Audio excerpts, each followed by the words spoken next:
Hi, good morning, everybody. Jim Whalen here. Just on my way down to Aventura today for another workshop with Grant Cardone's company. Turn right.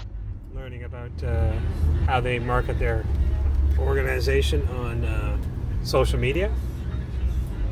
So that's a pretty cool experience. Had a good time yesterday.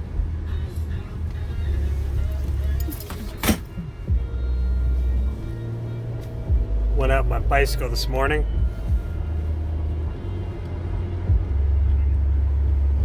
Pedaled only 34 miles. Saturday I usually do about 60 or 65. Got back about 8 o'clock. And it was a nice ride. Saw Frank McKinney this morning. He was pulling his tire, but he had stopped just when I got there. He's getting ready for a ultra marathon.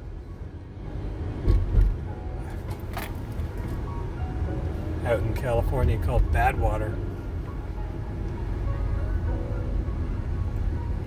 I've known Frank for probably close to 13, 14, 15 years. Always has a smile on his face. Always talks logically. Always cares about other people. He's had an amazing career in building homes, in real estate. Started out as In a quarter of a mile, turn left onto the slip road. He started out redoing a crack house. And he sold his last house for like $20 million. But the amazing Turn left onto the slip road. The amazing thing about Frank is just how he cares for other people. And he sets that as a standard.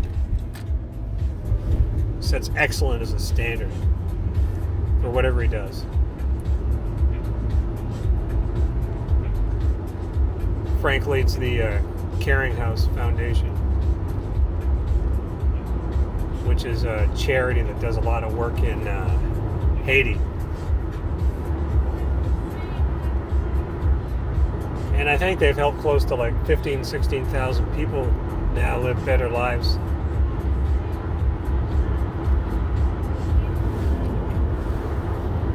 And what's amazing about the Caring House Foundation is that they don't have no $100,000 year salaries.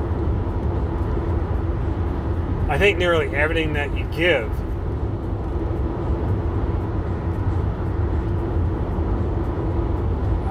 goes to building houses and related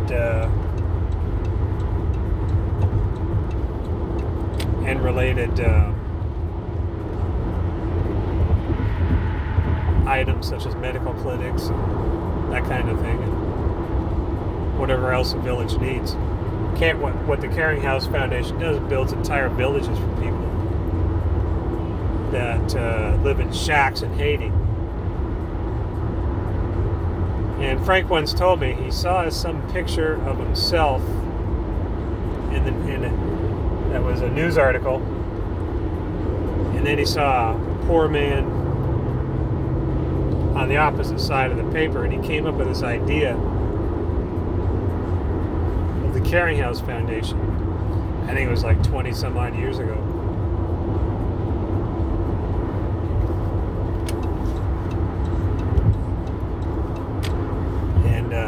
Other entrepreneurs, including myself, which includes Mark Evans, a guy I've known for years, Doug Dobler, outstanding guy, and Justin Brook, who's active with a company called Ad Skills. Mark Evans has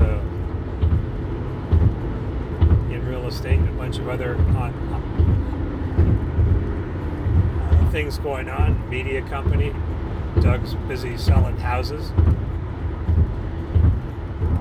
All outstanding entrepreneurs, all great people. And one of the coolest things about Frank's charity is how he takes people over to Haiti. I'm not sure if he's still doing that or not, but he did it up until recent times, meaning like within the last year or two. So maybe if you're interested in donating to the Caring House Foundation, you can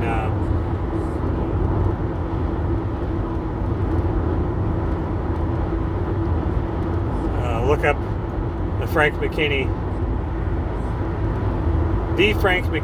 on either Facebook, and it's Frank McKinney on Instagram. If you see some guy running around on Instagram and with a motorcycle on fire and whatever else that is, I don't know anything about that. But he just finished writing a book, and he was riding his motorcycle, and it had something to do with fire.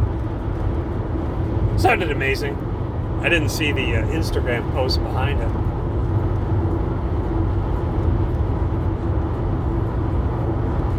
But he's got all kinds of amazing stories. I would encourage you to donate to the Caring House Foundation. And his website's thefrankmckinney.com. And you can look him up on there. Find out about his latest books as well. He actually just retired from the his home building business, and become a full-time author and whatever cool endeavors he's doing now, which I don't know.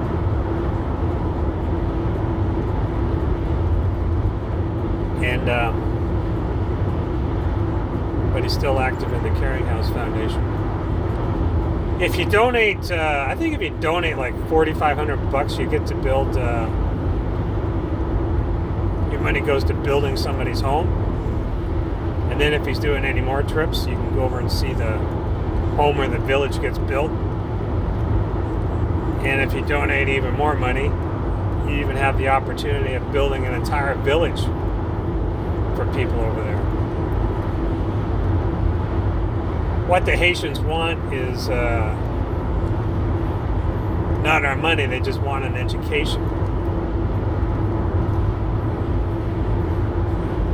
And when you go to Haiti, it's like, it's so close to America, but yet it's so far away. It's the poorest country in the Western Hemisphere. They go through all kinds of presidents or prime ministers, whatever they call them there. And there's a high level of corruption.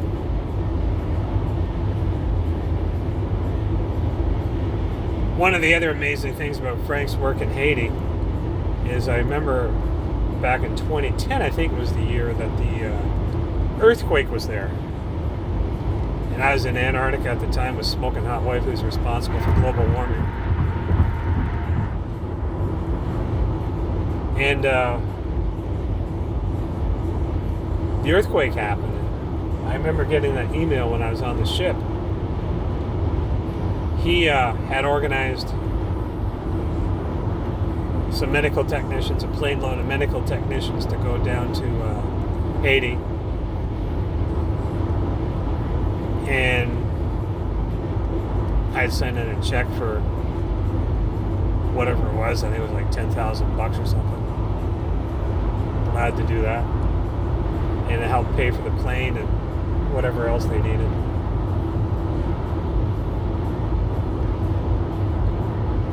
And Frank was telling me how he was driving around, and the rescue people were pulling people out alive from the rubble. Some of the most amazing stories I've ever heard from him. So that might be something for you to hear if you want to start donating to the Caring House Foundation. I remember the very first time I met Frank was actually up in Detroit. He had red cowboy boots on. I don't know if he remembers that or not, but I do. I was sitting there, and I had my big long fur coat on. And I met a few other people back in the day there at that event too.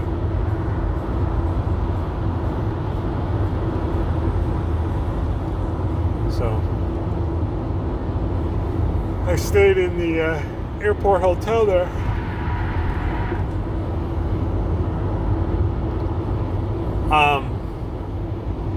Years ago, I had donated like $5,000 to get a whole pile of shoes over to Haiti, and that was pretty cool. Not only do you need a better place to live so you can lead a better life, having a better place to live can help you get a better education. But to get a better education, you need decent footwear to get to where you want to learn. So I think I shipped over like half a container load of shoes. It was like $5,000. So that was pretty cool doing that. When you go to Haiti with Frank, if he's doing any more groups, you'll see basically how filthy the country is. Garbage all over the place. All the trees have gotten cut down. It all got turned into charcoal, which is a shame. On the other side of the border in,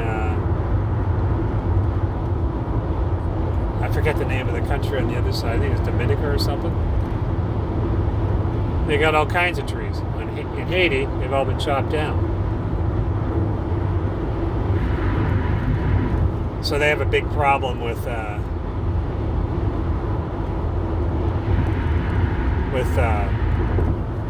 landslides there too. And I remember they had it during the earthquake. They had issues there with about cholera, if I'm pronouncing it right, and maybe typhoid. All diseases you hear about in these third world countries like Congo and Transkai. All because of the filth in the water. If you have clean water, you don't get that shit, as far as I know. So,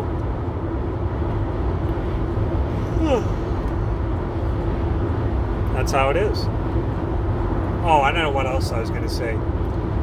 If you go to Haiti, part of where Frank takes you, I think is through St. Mark, and they stay at a nice hotel. St. Mark's like another town on itself. A lot of tough-looking people in that town. I don't remember all the names of the towns that I went through there, but I do remember Ganaiv, if I'm saying it right, which I'm probably not, and I remember St. Mark's.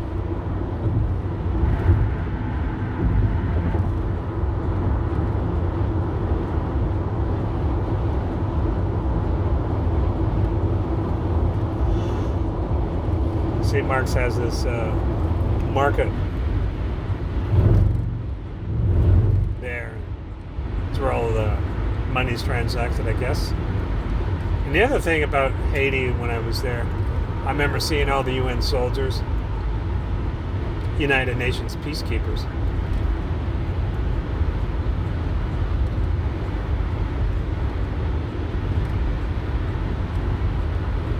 Some are from Canada. And some of the Mounties are there too from Canada, the RCMP, Royal Canadian Mounted Police. Those are the guys that ride, some of the guys that ride on the horses in their red jackets.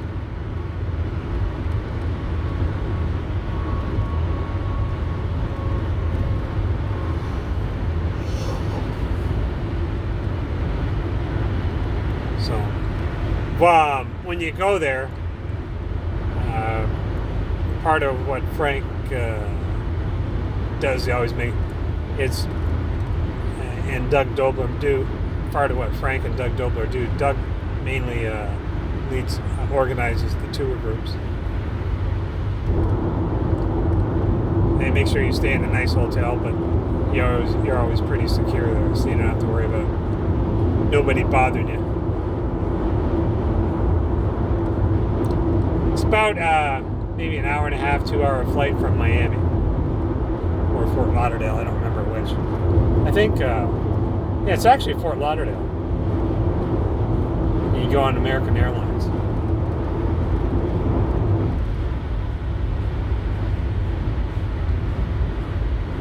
So that's how it is. This is what 95 looks like this time in the morning.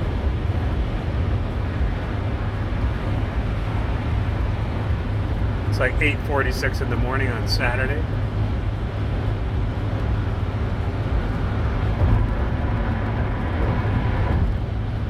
Temperature is there's a propane truck right there. Those tanks are tough, I gotta tell you. I used to drive propane vehicles, and they can withstand bullets for sure.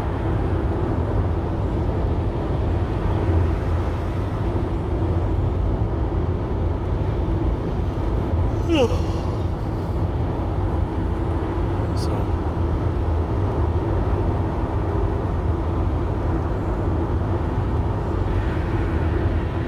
well, that's really all I have to say for now.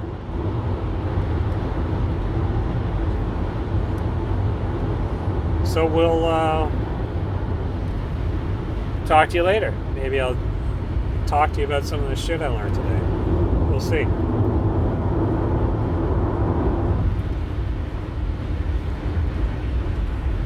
Bye now. In half a mile. Keep left at the fork.